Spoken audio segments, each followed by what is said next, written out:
Ryhmäpuheenjohtaja Heinäluoman tulosten nettikoulupeissa eivät kerro sitä tosiaan, että suomalaisetkin toki kurnaavat tarvittavien ratkaisujen edessä, mutta ovat pohjimmiltaan vastuuta kantavaa kansaa. Nyky-SDP:ssä ei näytä olevan enää ripaustakaan jäljellä Paavo Lipposen vastuunkantajasta ja eurooppalaisesta linjanvetäjästä, joka yhdessä kokoomuksen kanssa nosti Suomen 90-luvun laalla. Nyt tehtävillä päätöksillä hankitaan rauhaa tehdä kauaskantoisia toimia koko Euroopassa, myös suomalaisen hyvinvointiyhteiskunnan puolustamiseksi.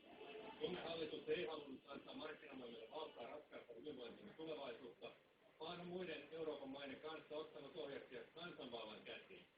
Tätä SDP:kin nyt vastustaa.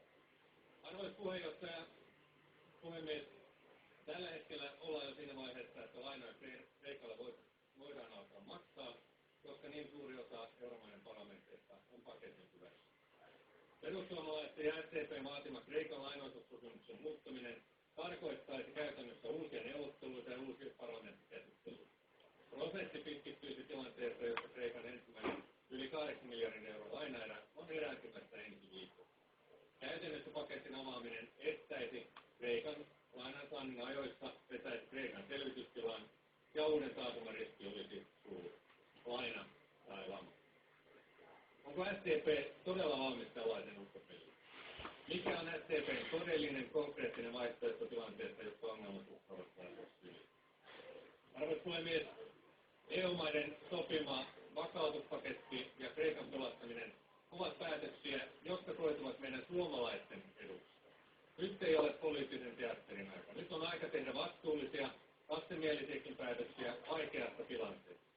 Nyt on estettävä uusi taantuma ja taisteltava Euroopan ja ennen kaikkea Suomen vakaan kehityksen, työllisyyden ja hyvinvoinnin puolesta. Kokoomuksen Samso Kataja summasi, että Suomen vaihtoehdot ovat kriisilaina Kreikalle tai lama. Ja te, jotka odotatte uutisia kello 11, ne tulevat kyllä, mutta ruutukeinä eli tekstaan ruudun ylälaitaan ei ole varmaan lähetyksenä, mutta tekstin ylälaitaan kello 11 uutista. SDP ja työvaliokunnan puheenjohtaja Erkki Tuomioja. Se on alusta euroalueeseen liittyneelle Suomelle merkinnyt vakautta ja mahdollisuutta nauttia muiden vakaiden maiden tavoin Euroopan alhaisimmista koroista.